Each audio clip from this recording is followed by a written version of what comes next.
नमस्कार, स्वागत है आपका टीवी राजस्थान देख रहे हैं आप। दोपहर के बजने वाले 3 और उदयपुर से इस वक्त एक बड़ी खबर आ रही है। साइबर ठगों का आतंक देखने को मिल रहा है। एक बुजुर्ग से बड़ी साइबर ठगी की गई है।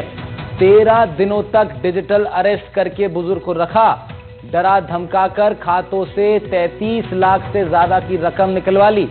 राष्ट्रीय सुरक्षा मामले का डर दिखाया गया, डरा धमकाकर पूरे परिवार के खातों की जानकारी ली। ऑनलाइन कोर्ट रूम, पेशी, जज, वकील, सीबीआई अधिकारियों की नकली वीडियो कॉल दिखाते रहे ठग। बैंक खातों, शेयर और बचत योजनाओं से 33 लाख से ज्यादा की ठगी की गई है। जब ठग उनसे मकान का सौदा कर 30 लाख की राशि और डालने की मांग करने लगे, घबराए बुजुर्ग ने परिचित को जानकारी देने के बाद सीधा जिला विधिक सेवा प्राधिकरण पहुंचे, जहां से उनको कुछ मदद ये मिल पाएगी, कम से कम आगे जो वो पैसा देने वाले थे उससे वो बच गए। उदयपुर में साइबर ठगी को अंजाम दिया गया। एक बुजुर्ग को 13 दिनों तक डिजिटल अरेस्ट करके रखा गया। डिजिटल अरेस्ट वाला व्यक्ति एक अपने परिचित के साथ आया और उसने बताया कि मुझे डिजिटल अरेस्ट करके और मुझसे 30 लाख रुपए की ठगी हो गई है। फिर हमने हमारे LADCS को बुलाया, उसकी बात सुनी और कंप्लेंट उसकी तैयार करवाई। कंप्लेंट तैयार होने के बाद हमने उसके लिए कहा तो वो थाना लगभग वो कह रहा था कि थाने में मेरी दर्ज नहीं हो रही। तो फिर हमने उसको हमारे स्टाफ के साथ IG साहब को भेजा, वहाँ मैसेज किया उनके ऑफिस घर पे।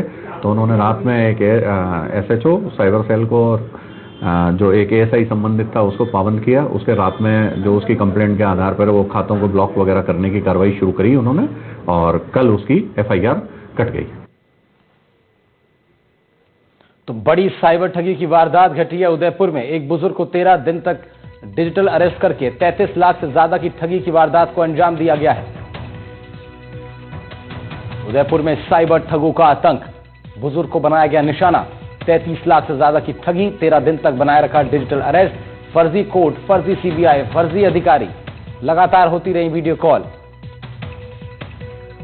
राष्ट्रीय सुरक्षा का दिखाया गया था डर, डरा धमकाकर पूरे परिवार के खातों की जानकारी ले ली गई।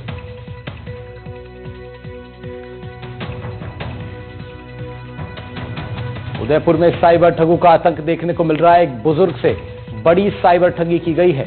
33 लाख से ज्यादा की रकम ठग ली गई इनसे। राष्ट्रीय सुरक्षा मामलों का डर दिखाकर 13 दिन तक डिजिटल अरेस्ट करके रखा। पुलिस, CBI, कोर्ट, कचहरी, अधिकारी, सब कुछ फर्जी।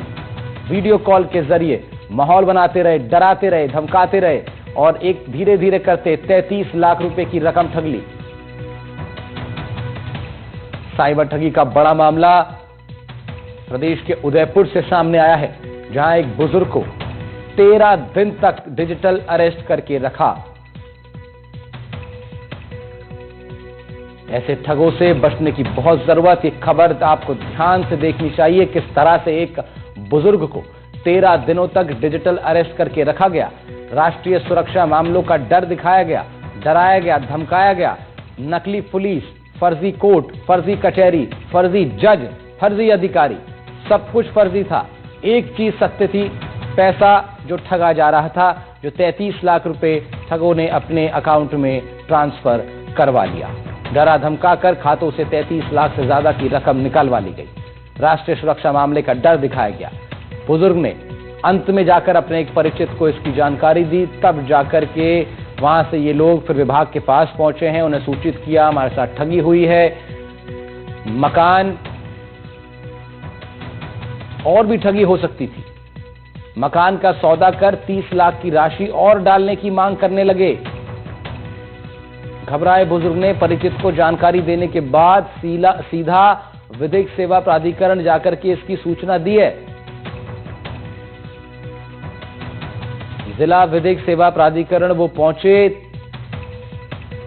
उसके बाद ये डिजिटल अरेस्ट का सिलसिला खत्म हुआ, लेकिन तब तक बहुत कुछ जा चुका था।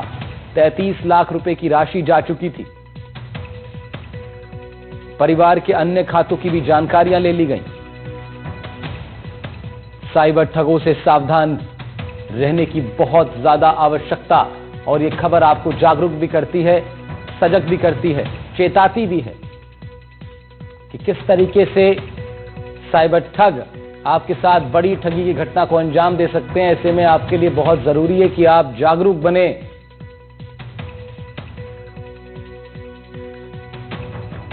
डिजिटल अरेस्ट वाले व्यक्ति एक अपने परिचित के साथ आया और उसने बताया कि मुझे डिजिटल अरेस्ट करके और मुझसे 30 लाख रुपए की ठगी हो गई है। फिर हमने हमारे LADCS को बुलाया, उसकी बात सुनी और कंप्लेंट उसकी तैयार करवाई। कंप्लेंट तैयार होने के बाद हमने उसके लिए कहा तो वो थाना लगभग वो कह रहा था कि थाने में मेरी दर्ज नहीं हो रही, तो फिर हमने उसको हमारे स्टाफ के साथ IG साहब को भेजा, वहाँ मैसेज किया उनके ऑफिस घर पे, तो उन्होंने रात में एक SHO साइबर सेल को जो एक ASI संबंधित था उसको पाबंद किया। उसके रात में जो उसकी कंप्लेंट के आधार पर वो खातों को ब्लॉक वगैरह करने की कार्रवाई शुरू करी उन्होंने, और कल उसकी FIR कट गई। और अगली बड़ी खबर